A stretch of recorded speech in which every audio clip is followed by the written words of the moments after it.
Hello, it's Moth again. I'm assuming you just finished part 1, so I'll skip the long intro. It's tight 5s and 10s, it's George Carlin, let's get into it.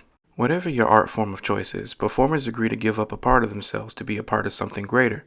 For a dancer, they agree to share their movement and the grace of their bodies with their fellow dancers for the sake of a unified choreography. For a singer, they share their voice with the world, and if they write as well, they share their words and inner thoughts too. Being a comedian is like singing and dancing in that it is a performance given away to the crowd for them to adore and judge in equal measure. However, unlike singers and dancers, comedians tend to have a problem turning their performances off.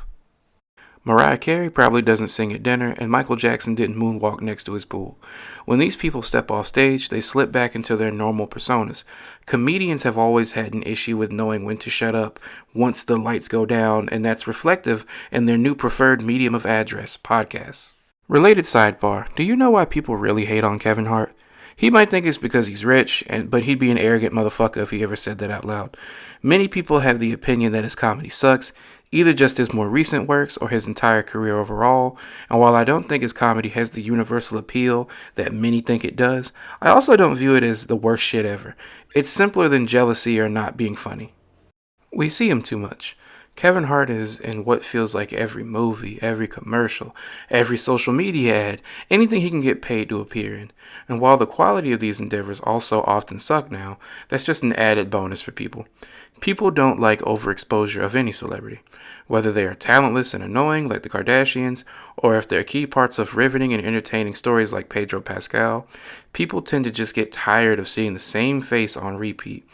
This is why people hate LeBron. This is why people hate JoJo Siwa or Demi Lovato or Taylor Swift. If people see you a lot, all it takes is one person to hate you for no good reason, as well as some good reasons that usually get buried in the hate-gasm, and a wave of negativity will envelop you. I feel inclined to point out that this fatigue is notably lessened for guys like Joe Rogan. Straight white bros being given more latitude to flood people's consciousness constantly with their presence for fairly obvious reasons. And if that's not obvious to you, I'm shocked you're watching my videos at all.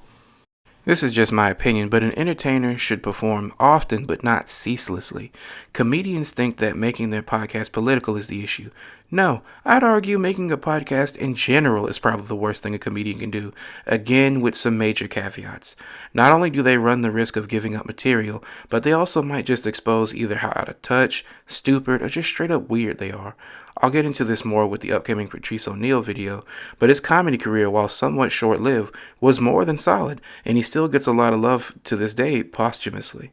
However, the things he's really known for now by younger generations are his appearances on talk radio shows like Opie and Anthony, and eventually his own radio show where his legacy gets a hell of a lot more complicated. Stay tuned for my breakdown of that in the coming weeks. Or more likely, months, day jobs.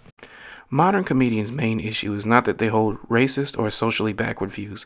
This is a racist, socially backward country, so they're average these days in that department.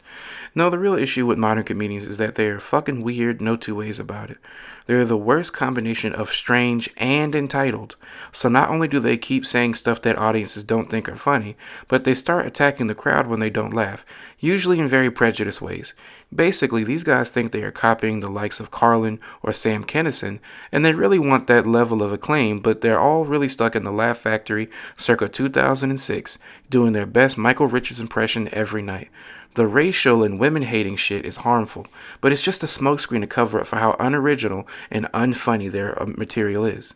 If there's one word that I keep hammering home to describe these present-day dumbasses, it's unfunny, because no one is laughing at this shit, and at best, people either laugh out of pity for them or hatred of the people they default to make fun of.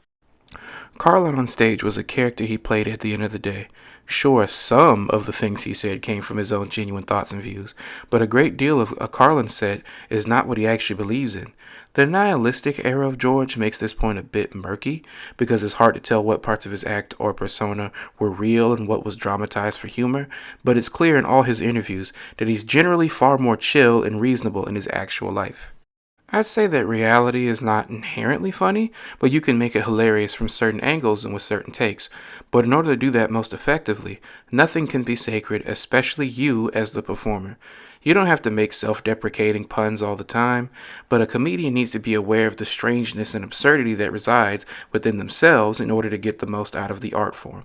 George talks about this in his book, how a lot of his ideas on the world kind of compete against one another, being conservative on one aspect of an issue and liberal or even leftist on another. Accepting that you will not and should not be above getting heckled or booed for your genuine beliefs on stage is important, and making a clear separation between who you are when you're working on your hour and who you are when you're just having a drink with some friends is critical to good comedy.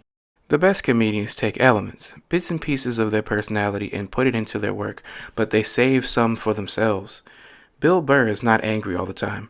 Granted, he has been in the past and has tried hard to deal with his rage issues, but notice how as he mellows out personally, the rageaholic he portrays on stage is all the same. That Saudi blood money sure does wonders for your disposition. To sum it up, I don't think a single person has always said or thought the right thing at all times, and that goes doubly for comedians.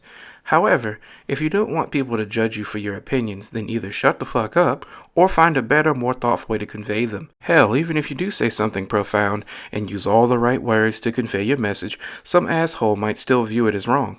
What we are really getting into here is not a matter of morality or people being snowflakes, but it's about choices.